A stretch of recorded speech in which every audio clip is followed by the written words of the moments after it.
You get into summer and everyone gets excited to throw big bugs like a chubby Chernobyl or a royal flush.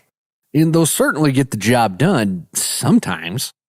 There's a couple of flies that most anglers, and myself included, just overlook.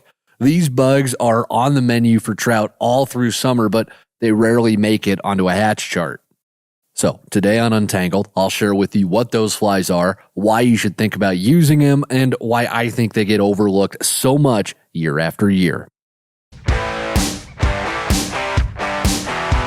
This is Untangled, fly fishing for everyone, presented by Ventures Fly Co. Hey everybody, welcome to it. This is Untangled, and I am your host, Spencer Durant, back here at the VFC Institute for Advanced Angling Studies, where we don't give degrees because the learning never stops. And speaking of learning, I have opened a lot of the shows lately with my failures and my mistakes. I've been learning quite a lot from those lately, thankfully. And today's show is going to be no different because it's time to talk about something that up until the last, I'd say year and a half or so, I spent my entire fishing career until, like I said, the last year and a half, criminally underutilizing two bugs that are on the menu. They're a big part of a trout's diet, especially in the summer, and that would be your ants and your beetles. And I'm talking ant like the little critter that ruins your picnics, not your Aunt Karen. I refuse to pronounce it aunt, okay? I didn't grow up with an estate and vineyards and going down to play a spot of tennis with Gerard down by the beach. And no, it's ant. I'm going to die on that hill. Anyways, it feels kind of funny to admit that, yeah, up until recently, I didn't spend a lot of time with ants and beetles. But I know I'm not the only one who never went that, or who never really gave them a lot of thought. And I'm glad that I was able to, learn about them and really start using them and put that knowledge to the test the last little bit, and now be able to come and share what I've learned with y'all. But that's what we're going to learn about today is when and where you're going to find ants and beetles, why trout eat them, why they're part of the menu, how to fish them, and then, of course, we will end with the patterns that we recommend you use here from all of us at VFC. So let's start out. As I was doing a little bit of research and just getting some notes together for the show this week, I was reading some old stories about fly fishing with ants and beetles, and I came across one that Ernest Schweibert wrote. If you don't know who Ernest Schweibert is, he is one of the pioneering fly fishing writers of the 20th century who brought a lot of knowledge about aquatic insects into the mainstream. It wasn't always easy to read or easy to understand. Some of his books are very dense, but he brought a lot of that knowledge out to the forefront. He did a lot for it. And in when's the date on this? 1978, he wrote this little story all about ants. And one thing that he wrote really stuck out to me. Wanted to share it with you. He said, quote, "Few anglers realize that ants are a major factor in the trout diet since most fly fishermen are more conscious of mayflies and other aquatic insects. All fishermen have seen trout taking ants during the hot afternoons of spring and summer, most without realizing what the fish were doing as they sipped and bulged softly in the surface film." Yeah, well, I can attest to that. That is true. Over the last little bit, as I have learned more about ants and beetles, that is a very true statement from Ernest. And I'll go ahead and link his entire piece down in the show notes if you want to read it. But the big takeaway, I think, to take from that, and then my experiences last little bit, and then, of course, the experiences of all the anglers who regularly fish ants and beetles, is that they are a much larger part of a fish's diet than most of us recognize. Ants, especially. Beetles, they're not going to be as abundant in huge numbers as ants are, but they really do get a ton of attention from the fish when they land on the water because they're big, they make this big juicy looking meal. The same way that a hopper gets a lot of attention from fish, beetles are going to get that too. And another bit of information from another wonderful fly fishing writer, and this time fly tyer, Rene Harrop. He's really famous. He's from Idaho, really famous for his patterns that he developed out there on the Henry's Fork. And he told a story once in another article. about this old guy. His name was Gash, which is a great old guy name. And this Gash guy would always fish the railroad section of the Henry's Fork, which is renowned for being one of the toughest pieces of trout water to fish anywhere on the planet. And all that Gash would ever use when he would go fishing was this old deer hair beetle pattern. And Rene Harrop wrote in his story, he said that this old guy, quote, thought that given a choice, trout would always select a beetle over anything else that might be available. Though this theory has never been completely proven to my satisfaction, there is definitely something special in the way trout respond to beetles. And like others who knew him, I credit Gash for creating greater awareness of this behavior. I carry and fish more beetles since I met him along the river. So hearing that from Rene Harrop, and then the reminder from Ernest Schweibert that, hey, these are important, but we know not everybody uses them, again, makes me feel a little bit better about the fact that I ignored them for so long in my fly fishing career. But that really gives you that high-level overview of the role that ants and beetles play in a fish's diet. They do get eaten. They do get taken quite frequently, more than we realize, and I'll get to that in a minute. But they're also not something to just be used out west or in the high mountain streams either. And I really think what Schweibert said about it all was true. He said that, we're just not aware of them in the way that we are aware of mayflies and caddis and midges. They don't have that same beauty appeal of aquatic insects. And the other thing that makes it tough to realize that fish are eating ants in particular, beetles is a little bit easier, but ants in particular, is that ants don't float really high on the surface. They don't have those big upright wings or the big bushy tent-like wings, and they're smaller, and they're not really designed to float. Aquatic insects are, ants are not. So they don't sit as high in the water, and if you're not paying very close attention, it's not always immediately obvious that, oh, that fish is eating ants. It just looks like they came up and took something off the surface, and you couldn't really tell what it was. So it's not surprising that we overlook it and we don't see it very often, and we just don't think about them because they're not as in your face as the mayflies and the caddis or the stoneflies that crawl all over you or whatever else you're looking at. And just in case you don't know what those other flies are, mayflies, stoneflies, caddisflies, midges that we've been talking about, we've got a whole bunch of information about all the aquatic insects, when they hatch, when to use them, flies we recommend, rigs, all that stuff. All this is in our field guide. It's this completely free little waterproof spiral bound book. We designed it to fit inside just about any fishing pack. And again, it's free and it's waterproof. So you just grab it. It goes right in your pack. You've got all this information to reference right there on the river. You don't have to try and download a podcast and listen to this right before you go to the river or whatever. You could just, boom, pull the field guide out and it's there. Again, they're completely free. We want you guys to have them. You just need to pay shipping to get them to you. So if you'd like a copy, there's a link down in the show notes, or there will be a QR code here on the screen as well if you're watching the video podcast. So with all that in mind, we know trout are going to eat ants and beetles. When and where do we bust these flies out? When do we start using them? Well, they're definitely summertime flies, but they're going to bleed over into early fall to basically from end of runoff-ish to the first big freeze of the year. That's a great time to be using ants and beetles.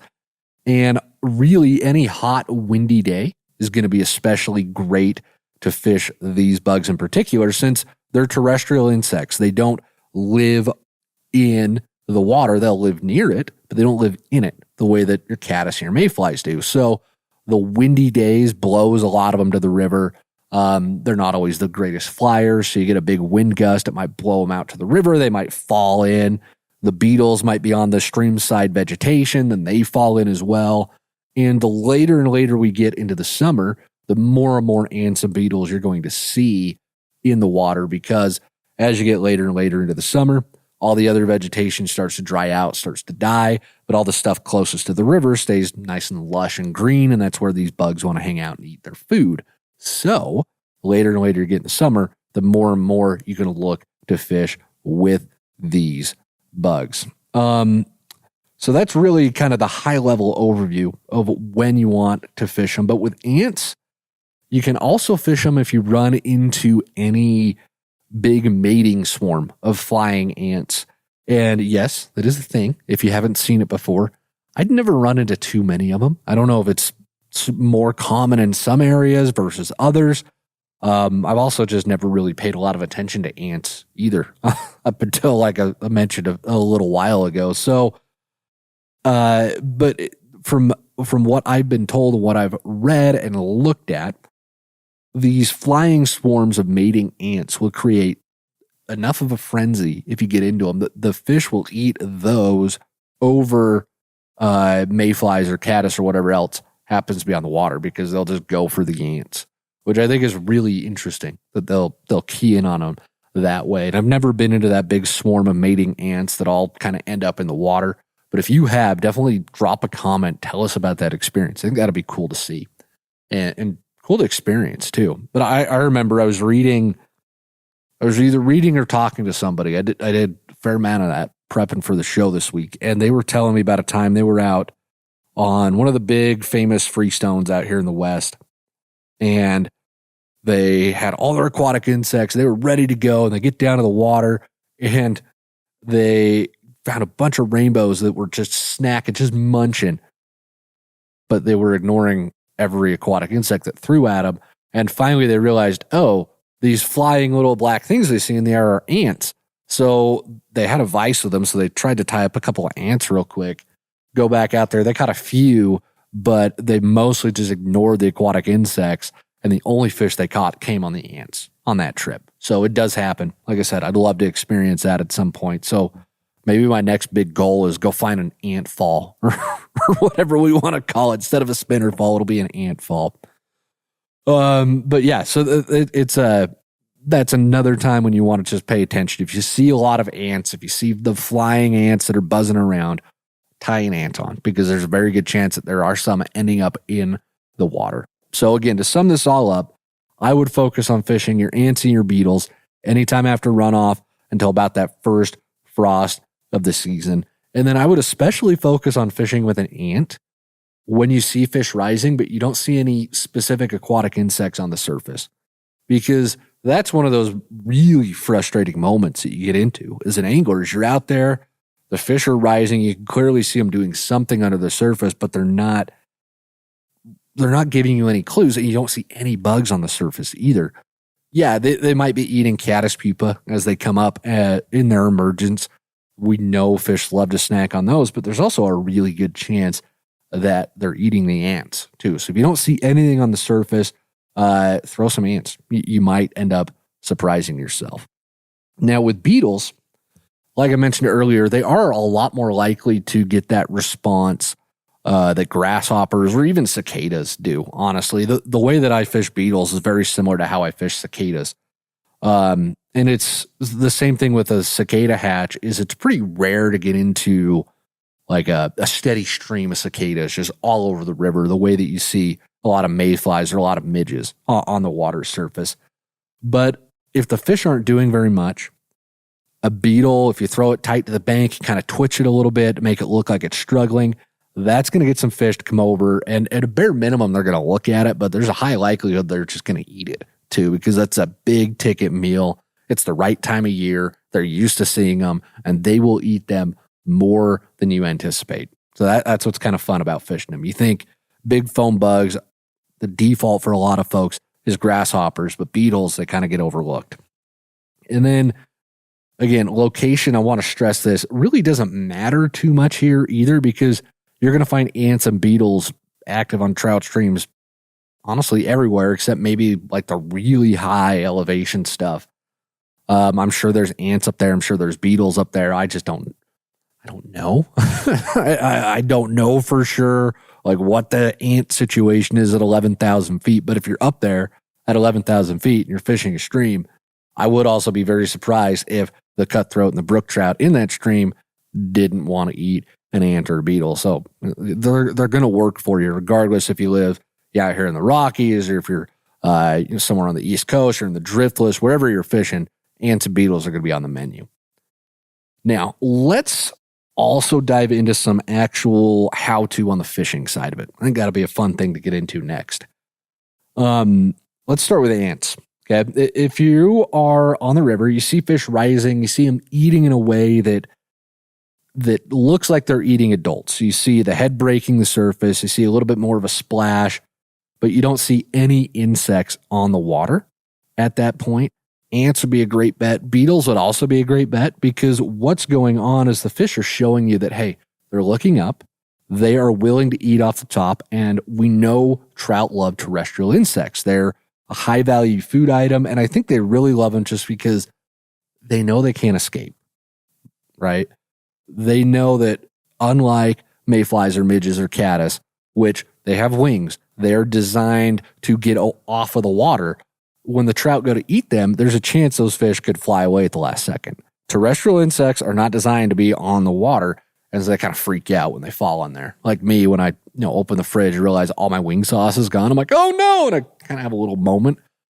They're doing the same thing on the water. Like, crap, I'm wet. So the fish know that. I swear they do. They're like, oh yeah, that guy can't get away from me. So they could just kind of take their time and cruise over to it and then freight train it if they want to.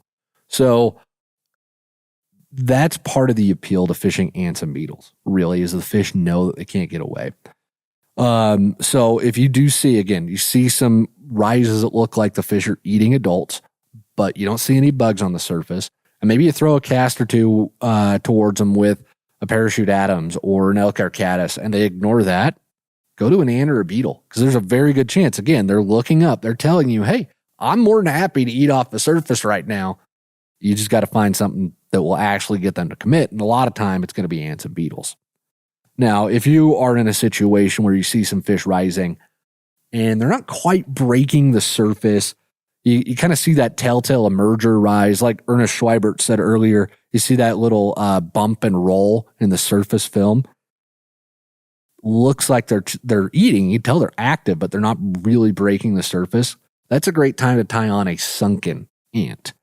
And again, ants don't stay up and float forever like an aquatic insect will. They're just not designed for that. They're going to eventually sink and fall into the surface film, and they'll be kind of drowned a little bit.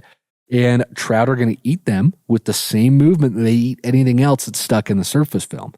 So again, you're out there, you see fish clearly chowing down on something, but you don't see any bugs on the water. Yeah, throw an ant on, a sunken ant, and you are going to be in business there. And the last thing, not the last thing, second to last thing, I got ahead of myself in my notes here. I would also recommend when you're fishing your beetles, I mentioned this a minute ago, but make sure you utilize some kind of twitch when you're fishing those beetles, because again, your terrestrial insects, they're not designed to be on the water. They fall in it. They're like me, I'm ready for dinner. My mother-in-law puts green beans in front of me or something ridiculous like that. And yeah, my mother-in-law is making me dinner right now because we're living with the in-laws for a little bit while we move. But anyways, not that everyone needed to know that, but there you go. I'm in my in-laws' basement, so you can really trust me. I'm podcasting, and I'm in my in-laws' basement, not at the same time, but that's just the combo that you expect out of a fly angler, right? But they see, where was I? Oh yeah, they fall into the water and they freak out a little bit. They're not supposed to be there. They really want to get away from it. They really want to get out of the water. So they're going to struggle. They're not just going to dead drift there perfectly still like a mayfly will. There's going to be some movement. So lifting your rod a little bit, wiggling the rod tip back and forth, moving the fly line just slightly enough that that beetle kind of makes a little bit of drag, a little bit of wake. You can see it just kind of wiggle. That imitates what they really do when they fall in the water. And that can sometimes be the little bit of action you need to do to close the deal between a fish that's like, that looks good, but I don't know. I'm kind of wary. Like, all right, you gave me, there's bacon and butter on this plate, but I see green beans under that. Nope, you do that little twitch and they're going to commit. They're going to eat it at that point. It really is interesting how that can work out. Just that little bit of movement. And then the last thing as well, before we get into the fly patterns, with ants and with some other terrestrial insects too, I have found that color can actually play a bigger role than it does with a lot of our aquatic insects. We talk about size being the most important, shape being next, and color being the least important. But there's been multiple times over the last just couple of years even where I've been out fishing with buddies and I'm fishing just my usual tan and black hoppers and whatnot. And my buddies, I had one guy last year, he was fishing pink stuff and the fish were going nuts for it. For whatever reason, that contrast of the pink on the water just set them off and they loved it. Same size of fly, same style, just pink instead of tan. And they were going nuts on it. So I would definitely say, yeah, have a few different colors of ants, have a few different colors and shades of beetles. Just try and have different options on hand because I have seen that actually matter when it comes to terrestrial insects. And then we know there's a bunch of different colored ants out there. You get in red, black, brown, wings, no wings, big, small. So having some kind of variety on hand is going to help you if you run into fish that, are actually keyed in on a very specific size or color of ant on the water. So with all that said, hopefully that's a pretty good primer to get you guys ready for ants and beetles. Take it from me. They really do make a difference. I fished beetles a lot more lately, fished ants a lot more lately. And it's just one of those things where I ask myself, why have I not been doing this? They're very effective, especially, like I said, the middle of the day when the fish are still active, but there's not a lot of bugs on the water because there's not a hatch going on middle of the day. They're a game changer. They really have been. One river by me, where we used to live, one of the guide secrets on that river, and it actually was a guide secret, because a lot of the other guys I knew who fished it didn't do this, but all the guides did. They would just throw beetles almost exclusively, even during the big yellow Sally hatch, because there were still just so many beetles up there. So it really does work. It is one of those things that will surprise you the more you do it. You'll have some experiences like I did. But with all that in mind, let's look at the fly patterns themselves that we actually recommend. And we've got all of these fly patterns available. If you're interested, they're in our 3-packs on our website. I'll drop a link to those in the show notes as well. And maybe I'll even throw in a QR code. We'll see if I remember when I'm editing the podcast. But that way, just if you want to grab a few, they're there for you. They're cheap, easy. You got 3 of them. But let's start with the Amy's ant. This is one of the great ant patterns that we have. It's a little bit larger of an ant pattern, and it's designed to float pretty high. And it's going to work pretty well as the top fly in a dry dropper rig. And it's got this double-decker foam body with 2 different colors of foam. And then it's got some hackle on it to kind of simulate the thoraxes and like the more round parts of the ant. And then it's got a little bit of dubbing on the bottom that gives it some contrast and some bugginess. It's just a really good all-around ant pattern. And in fact, one of the guys in our VFC school group, he was telling us just a couple weeks ago that he actually fishes the Amy's ant all the time, even over the chubby Chernobyl, because it just looks and feels so buggy on the water, and it's like his go-to big dry fly. So it's a good little pattern that is going to serve you well. The next one I'd recommend is the Bionic ant. This is a completely foam fly with a little bit of hackle around the front and the back to, again, simulate legs and stuff. But it's got a foam body that's divided into kind of even segments that make it look a little bit more realistic of an ant, I would say. It's just got the right segmentation, right profile to mimic just about any ant that you run into. Really simple fly. They float fairly well, but again, tied to be a bit more realistic looking. The next one I would recommend to have on hand is the sunken ant, which, as its name implies, is designed to imitate ants that have sunk below the surface. So the front of it's got this little bead on it, a little bit of UV resin over some thread, and then you've got some flash to imitate the legs, and then a dubbing back half to imitate the other parts of the round abdomen and thorax part of the ant itself. And then last but not least, our beetle pattern we recommend is just the high-vis beetle. Simple. It's not too big, not too small. It's real good beetle size, but it's got a nice bright orange post on it over a black body so that you can see that on the water fairly easily. And if you fished like a smaller dropper with this, you can get away with that. It's kind of like a cicada where you can fish droppers on cicadas, but folks I know who fish cicadas, you're usually just fishing the single dry fly. It's kind of where I go with the high vis beetle. It's a single dry fly setup for me. But those are, we keep it kind of simple, just have different sizes and colors within that. But that's a good collection to start you off as you experiment with these bugs for the rest of summer. So hopefully that list is helpful. Hopefully everything else we talked about is helpful. If you've got any other tips or tricks or feedback about fishing ants and beetles, we would definitely love to hear it. You can drop all that info down in the comments. But it is time to move on to the Q&A portion of this week's episode, because just like we do here every week at Untangled, we're going to spend the last half of the show directly answering questions from listeners and viewers just like yourself. So if you've got a fly fishing question that you would like answered, there's a link to send those in to us down in the show notes, or you can find that right here on the screen if you're watching the video podcast. Anthony from Wyoming has our first question, writes in and says, go fishing every chance I get. Last year, I was consistently catching fish. This year, with water levels being way low, I'm struggling to catch anything but moss. Any tips would help. I can't wrap my head around it. Anthony, this is a really good question. And before I answer it, I've got one question for you. Have you adjusted your rigs at all or your approach at all from last year to this year? And I ask that because I know there's a lot of comfort in you had success, so you show up, whether it's a week, a month, or a year later, and you fish the same rig, you fish the same spot, you fish the same style, you look to try and do everything the same so you can repeat that success. I did that all the time when I was starting out fly fishing. There's nothing wrong with it. I just know it. There's something very comforting and very rewarding about being able to repeat success like that. So you try to do that as much as you can.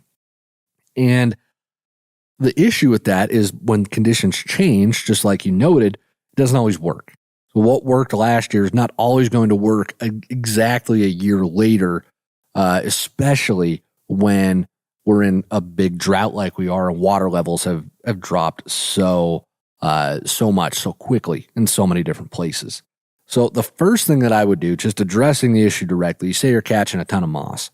So the first thing that I would do is I would adjust the depth of your rig, because I assume you say you're catching moss, you're probably nymphing or fishing a dry dropper rig of some sort. So if you are consistently hooking into moss, you're constantly snagging on the rocks, that's the dead giveaway that you are just fishing too deep. So make sure you move that indicator close to your flies, trim your dropper tags a bit, go to a shorter dry dropper rig in general, maybe go with a lighter fly instead of a really heavy one. If you're using split shot, maybe ditch the split shot. Just tweak your rig continually until you're not snagging up on the bottom and getting moss on every single cast. That's going to make a difference for you. Okay. The other part of this, though, is I've addressed this a bit lately, but I'm going to just touch on it directly here for you, is that fish change positions during the year. The water you find them in February is not the water you're likely going to find them in come July. They're just moving around. They're looking for different things at different times of the year. And even, year to year, depending on water levels, they're not going to be in the same spot that they were last year. Unless maybe you're fishing something like a tailwater or a spring creek where the water levels are consistently predictable. Now, there's a chance that, you can go fish that same hole year after year and catch fish, but it's not always a guarantee. Depending on water levels, things are going to change.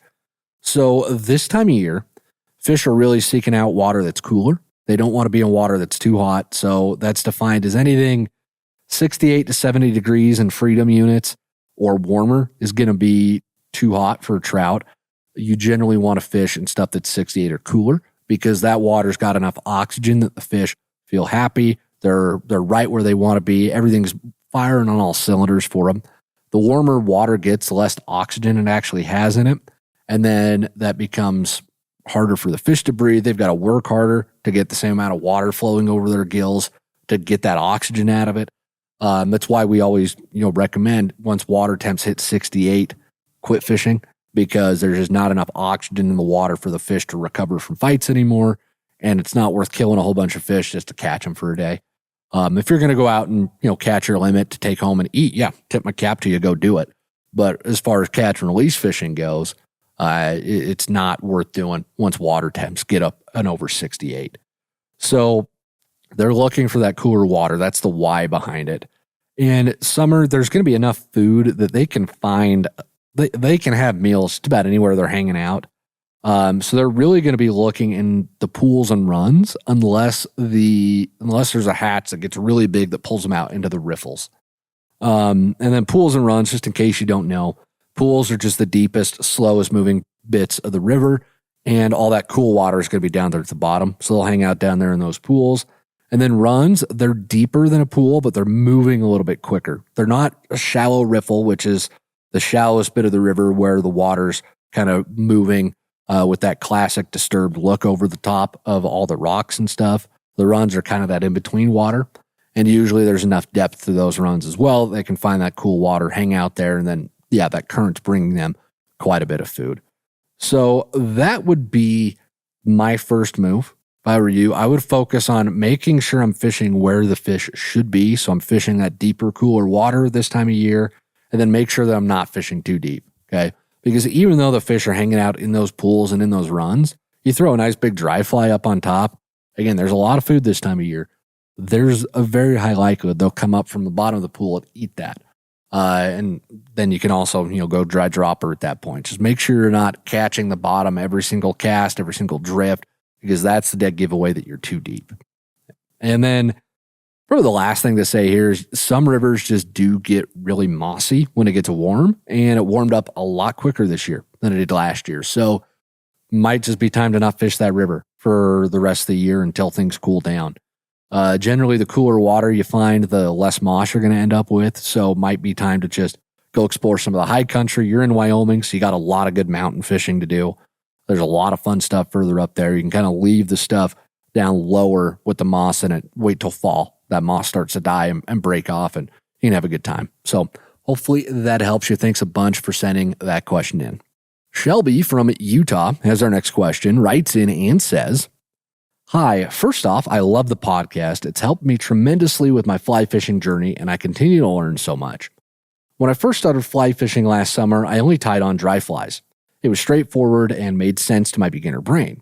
Once the winter hit, I knew I needed to figure out nymphing, but I couldn't ever get a handle on it until I went out with someone who knew and helped me get on my first fish with nymphs. I've been having so much fun since then as I begin to understand the water column more and the life cycles of the bugs. But fast forward to now, I find that I forgot what it's like to fish dries. Do you relate to this? Perhaps I'm just rusty with it, but how do you recommend getting back out there and building up confidence with dry fly fishing again?" Shelby, sorry, I don't relate to it at all, because if anything, I get rusty with my nymphs and streamers because I fish dry flies too much. No, I 100% get what you're saying. I hope that didn't come off as arrogant. It's just, I love dry flies so much that I will fish them to a fault. And then, I have felt that way sometimes where I'm like, oh yeah, this is what a nymph rig's like.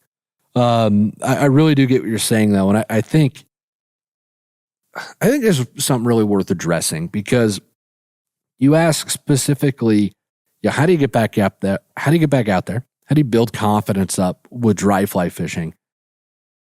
The only way to do that is to just go do it. And I know you'll be like, okay, that's really simple, Durant. Thanks a bunch. But that really is the best way to get out and get it done. Now, you can make it easy on yourself. You could go up to the high country. You could fish dry flies up there for a day, because the fish are very eager. They're going to smash those flies. You get a good drift. You'll be rewarded. You could do that, kind of ease back into the dry fly game up there, and then go find a river with bigger fish that are a little bit more wary of a dry fly at that point. But I think this really does speak to a part of fly fishing that beginners especially are averse to, but I've also run into it a lot myself lately. And that is, you've got to not be afraid to fail, because you are going to get skunked. You're going to have very tough days on the water, and that's just part of fly fishing. And if you don't come to terms with that very early on, it could be a very tough thing to continue to want to do. So don't be afraid of saying, okay, I'm going to go fish dries again because I haven't done it. And there's a chance I might get skunked because I haven't done it. Maybe I'm rusty a little bit. I don't know. But go do it. Okay, don't be afraid of failing, because yeah, you could not fish dries, but you're going to not catch fish that way either, right? If you just don't go fishing. So might as well go and try. And I know for beginners especially, you deal with so much failure at the beginning of this sport. It's a miracle anybody keeps doing it. But you deal with a lot of failure at the beginning of this sport where you get your butt kicked, you tangle everything on every cast, you lose all the flies, you feel like you're a burden to the buddy that took you out on the water. It's just, we've been there, right? It's tough. Go have a little bit more failure. I know you've had a lot. I know saying to go have a bit more is tough, but it really is. It's just the best way to learn. Okay, is these repeated examples of what not to do, and then it starts to click on how to actually do it. Now, all that being said, I'm kind of overemphasizing the failure part of it here because fly fishing is a lot like riding a bike. It will surprise you how quickly a lot of it comes back, given that you don't just like fly fish once on the family trip to Yellowstone for a day and then don't do it for another year. Yeah, you're probably going to be pretty stinking rusty. It depends on how much you retained, right? How good your teacher was, how quick you picked it up, all of that stuff. But Shelby, you said that you are still fishing. You're still nymphing. You just haven't fished dry flies a bunch. So it's not like you just fish dry flies and then quit fly fishing. That's not what you're going back out there to experience. No, you went from dry flies to nymphs and you've learned the nymphing game. You're figuring it out. You're catching fish on nymphs. Well, a lot of those skills actually do translate over to fishing with dry flies. Okay. Because you still have been learning how to cast for the last year. And yes, I know dry fly rigs cast differently than nymph rigs, but that motion is still the same. Understanding timing, understanding how your rod works with different rigs and weights of flies on it, understanding how to get those flies where you want them to be. That's all stuff you need to know how to do with a dry fly anyways. So you're good there. You're still learning how to read water. You're learning where the fish are hanging out, which that's going to make you an exceptionally better dry fly angler because you're not just peppering the water with dry flies anymore. You're actively like, okay, I know foam lines are going to be a good place. I know the seams are going to be a good place. And then while you've been nymphing, I can almost guarantee you've probably seen fish rising, correct? So if you have, you also have been absorbing that information of what kind of water do they really like to rise in. That's starting to kind of crystallize itself for you. You are going to have a much better idea of where to put your flies now than you did a year ago. Maybe the only skill that you really haven't fine-tuned, you've been nymphing a whole bunch, is the hook set with dry flies because the timing's a little bit different depending on how the fish eats it. If they're going to come up and they're going to very slowly eat it, you've got to wait till the fish goes down with your fly so you don't pull it out of its mouth. If they're eating it very quickly, you've got to be a little bit faster on the hook set, but the hook set motion itself is still the same. A nice firm lift straight up with the line staying tight is really all you need. So again, yeah, you've been nymphing for a little bit, but I would say just don't be scared because you, as we can see here, you've developed the skills you need to be a dry fly angler. Now you just got to go out and do it. So I would have a lot less worry about it. I would just go and do it. Be okay with failing. It's all right if you have a couple of tough days, but definitely go out, definitely do it again and see how much you love it now. And maybe, who knows, maybe nymphing does it for you. Maybe that's what you really enjoy and that's what you'll learn from your next dry fly trip. But either way, I wish you success and I hope that answer helped you. Thanks a bunch. Dwayne from Virginia has our next question, writes in and says, my question is, when primarily roll casting, does a heavier line hurt or help? For example, I recently purchased a 10-foot 4-weight and have not purchased 4-weight line yet. Eager to try it out, I put a reel on with standard 5-weight floating line on it. I'm primarily nymphing under an indicator. It seemed to cast really well, especially when roll casting and trying to get max distance from said cast. Now it makes me wonder, should I use a 4-weight line or perhaps a 4.5 weight, or should I stick with the 5-weight? Any guidance would be greatly appreciated, and also Diet Coke in the can for the win. Dwayne, daggum right, Diet Coke in the can for the win. It hits different. It's like wings fresh out of the fryer versus wings that sat under the heat lamp for a minute. You can just tell, right? It's just that bite, it's invigorating. It's the nectar of life. And maybe that's a little far, but it is invigorating. So to your question, because it's not a food review podcast yet, generally speaking, fly rods are always going to roll cast better with heavier fly lines because when you think about the mechanics for a minute, okay?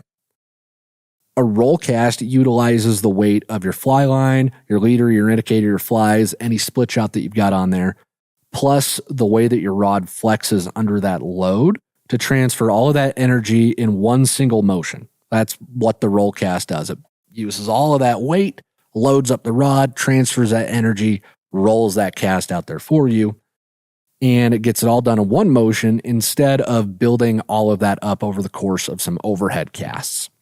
So if you increase the weight of the fly line in that equation, you're going to increase how much your rod flexes, and that's going to increase how far and quickly that rod is going to roll cast that line out there. Because you are accessing more of the blank, you are accessing the stronger, heavier parts of the blank closer down to the butt section of the rod.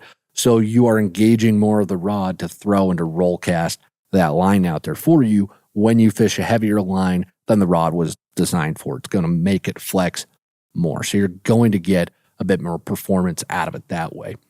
And I know that even in some distance casting competitions, a lot of anglers will throw like a 9-weight line on a 5-weight rod for that exact reason, because all that extra weight makes the rod bend more, utilizes more of the blank, and then it coaxes a little bit more power out of that rod. You still get that sensitivity of the light rod, but you're loading it up with more weight, so you're going to get more power out of it. Now, the trade-off here is that the line is not going to land on the water the same way because, 4-weight rods, even a 10-foot 4-weight, they're designed for, yes, nymphing. They excel at that, but there's also going to be that instance where, you might want to fish dry flies with it. So they're going to be designed to be a little bit softer. They're going to have more of a forgiving tip to them. They're going to be focused more on light presentations, a little bit smaller flies, because 4-weight line is designed for smaller flies than 5-weight line. Okay. We remember back, I believe it was just last week, we had a discussion about this on the show as well. So when you put a 5-weight line on a 4-weight rod, that rod does not have, you're loading it up with more energy, right? So that line's not going to land on the water as softly. Because, again, you're loading that line up with more energy, that rod up with more energy, because you're putting more weight into the equation. So you lose some of the delicacy that you would get if you were using a 4-weight line. And that might not matter for a lot of nymphing, but there will be instances where, especially in shallower water, if your line is hitting the water too hard, if it's splashing and just really slapping the water, that's going to spook some fish off. So it does pay to have the line that's matched to the rod, because that's going to give you the best possible presentation in terms of just laying those flies down softly without too much surface disturbance. So that's the trade-off that you've got to see if you're willing to make with nymphs. And then again, if you're going to use that 4-weight for dry flies at all, a 5-weight line on there would be great, but you do lose that delicacy and that soft presentation ability that you would have if you fished a 4-weight line on there. So hopefully that makes some sense. I know this stuff can always be a little confusing, but if you got any more follow-up on that, please don't hesitate to reach out and let me know. With that, folks, we are going to wrap up the Q&A portion of this week's show, and like every week, we will end with our Live Real Life moment. We love to hear about and see pictures of the adventures y'all are getting up to.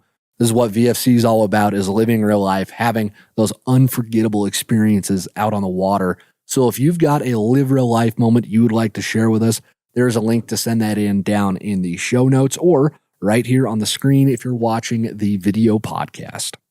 And this week's Live Real Life moment is from Nathan, who writes in and says, I have been a fly angler as long as I could remember, probably since I was about 11 years old. My dad got me my first fly rod and took me to a local creek to learn, and before too long we were chasing beautiful cutties on one of our local rivers in southeast Idaho. While I enjoyed a fish-filled a river runs through it-esque childhood with my dad, I've come to find in my adult years that I don't really have that much fly fishing knowledge of my own. This last year, I have turned to your YouTube channel and this podcast to gain my own foundational knowledge of fly fishing and have found it to be of tremendous help in developing my own skills. Starting this last spring and up to this point, I have now caught many fish throughout many of my local fisheries with the skills I have learned. It has turned a childhood hobby into a newfound love and, honestly, addiction. I wanted to share one instance with you. Once the warm weather finally hit, I was itching more than ever to get out on the water and hook into some fish. I'm married and have a 1-year-old son. On this particular weekend, my wife had asked that I attend to our son as she had important matters to attend to, and I had no plans that she knew of. I was yearning to fish so much that I packed up the truck, diapers and all, and headed for a local creek, the same creek where my dad taught me to fly fish. I strapped on the baby carrier, threw my boy in, and off we went. My son and I proceeded to spend the afternoon in a crystal clear stream surrounded by desert mountains, just the two of us. We had a great time catching small brookies on my new fly flinger rod using a dry dropper setup. That day, my son learned how to say the word fishy and wouldn't let me release a single one back into the creek without giving it a kiss goodbye. I encountered a few other anglers on the water, and they all had a good laugh at the spectacle of me doing my best to accomplish a drag-free drift while carrying around a toddler like Luke Skywalker backpacking Yoda around the swamps of Dagobah. While it wasn't a day where I caught my personal best fish or the most fish I've ever caught in an outing, it was one of the most memorable days I've ever experienced while fly fishing, and what I feel is a great embodiment of a living real life. I wish you guys the best of hatches and the tightest of lines this season. And Ethan, that's awesome. I love it. I love the Star Wars stuff at the end. I love taking the kid with you. That's fantastic. That is what live real life's all about. That's what it is. It's a lot of fun. And congrats on you to taking the kid and exposing him already. So that's how we get more of us, right? No, I love this story, man. Thank you so much. I don't have anything to add. You said it all very well. With that, folks, we're going to wrap up the show this week. Thank you all so much for being here. Listening, watching to the show to the end helps us out more than you know. You want to help us out even more? Tell people about Untangled and VFC. Let them know. Let them know where to find us. Point them to our stuff. We want to help as many people as we can live real life. That's our goal. We want to see y'all have these adventures, have memories just like Nathan did. So please make sure you're telling everybody, rate and review wherever you're listening to it as well. That helps us out. And until next week, everybody, get out on the water, enjoy yourselves, and live real life.